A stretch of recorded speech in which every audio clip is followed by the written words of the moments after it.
Hi everyone, skills by सीमा में आपका स्वागत है। हम सब के पास पुराने जीन्स पड़े होते हैं और समझ में ही नहीं आता कि इनका क्या करें। तो आज हम आपके लिए बहुत ही यूनिक आइडिया लेकर आए हैं, जिसमें हम पुराने जीन्स और बचे हुए कतरन से बहुत ही सुंदर डिजाइनर बैग बनाएंगे। उम्मीद है आपको ये ज़ीरो कॉस्ट आइडिया पसंद आएगा और इसे बनाना इतना आसान है कि अगर आपको सिलाई नहीं भी आती होगी तो भी आप इसे बना लेंगे। तो चलिए शुरू करते हैं इसे बनाना। सबसे पहले हम एक जीन्स लेंगे और उसके नीचे वाले इस फोल्डेड पोर्शन को काट लेंगे। उसके बाद नीचे से 10 इंच पर मार्क कर लेंगे। फिर इसे कट कर लेंगे। अब इसे जीन्स के दूसरे पार्ट पर रखकर मार्किंग कर लेंगे। इसी तरह से हम दूसरे टुकड़े को भी कट कर लेंगे।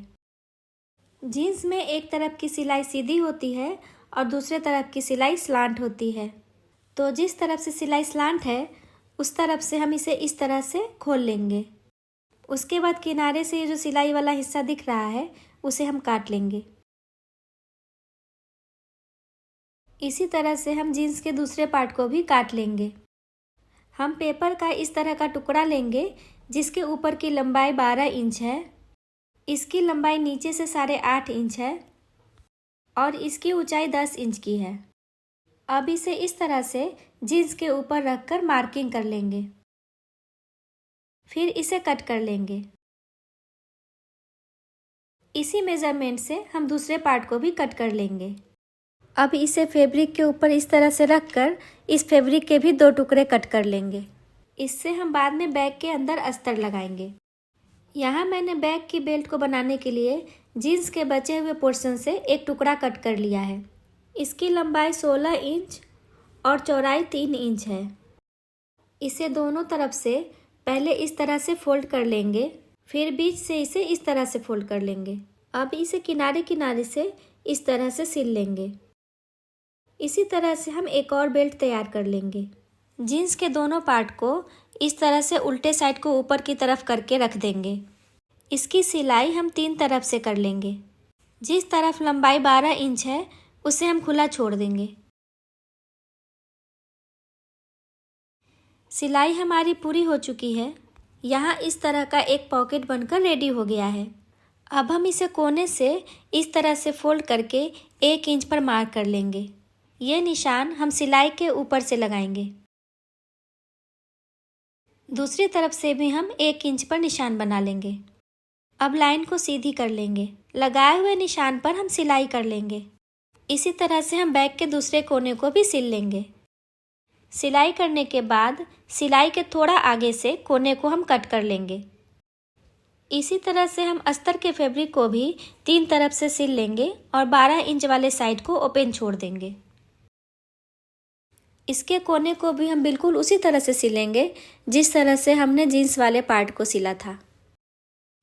यहाँ अस्तर की लंबाई जिस तरफ से 8.5 इंच है वहाँ पर हम थोड़ा सा खुला छोड़ देंगे, जहाँ से हमें बाद में पलटने में आसानी होगी। अब हम इसे रख देते हैं।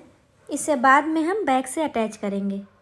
हम बैग के फ्रंट पार्ट पर इस तरह से ब्रांचेस ड्रॉ कर लेंगे। फिर ऊन और सुई की मदद से इस तरह से सारे ब्रांचेस पर हम चेन बना लेंगे। अगर आपके जीन्स का कलर डार्क है तो आप लाइट कलर का ऊन लें, और अगर आपका जीन्स लाइट कलर का है तो आप ऊन डार्क कलर का लें। इस तरह से सिलाई करते हुए हम सारे ब्रांचेस पर चेन बना लेंगे। चेन बना लेने के बाद ये कुछ ऐसा दिखेगा। अब हम अस्तर को बैग से अटैच कर लेंगे। इसके लिए हम अस्तर के उल्टे साइड की तरफ से बैग के सीधे साइड को अंदर की ओर डाल देंगे। फिर किनारे को मिलाते हुए चारों तरफ से सिलाई कर देंगे। सिलाई हमारी पूरी हो गई है। अब हमने जो अस्तर के नीचे की तरफ से खुला छोड़ा था वहाँ से हम बैग को सीधे साइड की ओर पलट लेंगे। बैग को पलटने के बाद खुले पोर्शन को इस तरह से फोल्ड करके हम सिल लेंगे। सिलाई कर लेने के बाद ये कुछ ऐसा दिखेगा। अब अस्तर को अंदर की ओर करके किनारे किनारे से हम एक टॉप स्टिच लगा लेंगे। टॉप स्टिच लगाने के बाद किनारे से 2.5 इंच की मार्जिन छोड़कर हम दोनों तरफ से बेल्ट को अटैच कर लेंगे। बेल्ट की लंबाई को आप अपने हिसाब से कम या ज़्यादा कर सकते हैं। यहाँ सिलाई के बाद बेल्ट की लंबाई 12 इंच है। अब हम बैक पर पैटर्न बनाने के लिए इस तरह का शेप कट करेंगे। ये शेप हम 3 साइज में कट करेंगे। पहला शेप हमने 3.5 सेंटीमीटर लंबाई और 2 सेंटीमीटर चौड़ाई वाले टुकड़े पे कट करके बनाया है। दूसरा शेप हमने 2.5 सेंटीमीटर लंबाई और 1.5 सेंटीमीटर चौड़ाई वाले टुकड़े पर बनाया है। और सबसे छोटा वाला शेप हमने 1.5 सेंटीमीटर लंबाई और 1 सेंटीमीटर चौड़ाई वाले टुकड़े पर बनाया है। अब हम अपने बचे हुए कतरन को फ्यूजिंग पेपर पर इस तरह से आयरन से चिपका लेंगे। इस तरह से फ्यूजिंग पेपर चिपका लेने से फैब्रिक थोड़ा कड़ा हो जाता है और इसे बैक पर चिपकाने में आसानी होती है। अगर आप मोटा फैब्रिक ले रहे हैं तो आप इस स्टेप को स्किप भी कर सकते हैं। यहाँ मैंने सारे शेप्स फैब्रिक पर उल्टे साइड से ड्रॉ कर लिए हैं। यहाँ मैंने 1 सेंटीमीटर डायमीटर वाले कुछ सर्किल भी ड्रॉ कर लिए हैं। अब अलग अलग कलर के फैब्रिक में हम इसे कट कर लेंगे। सारे टुकड़े कट कर लेने के बाद हम अपने हिसाब से इसे इस तरह से अरेंज कर लेंगे। अभी मैंने इसे चिपकाया नहीं है। चिपकाने से पहले इसे इस तरह से रख कर देख ले कि ये कैसा दिख रहा है। अब हम एक एक करके इन सब को फैब्रिक ग्लू की मदद से इस तरह से चिपका लेंगे।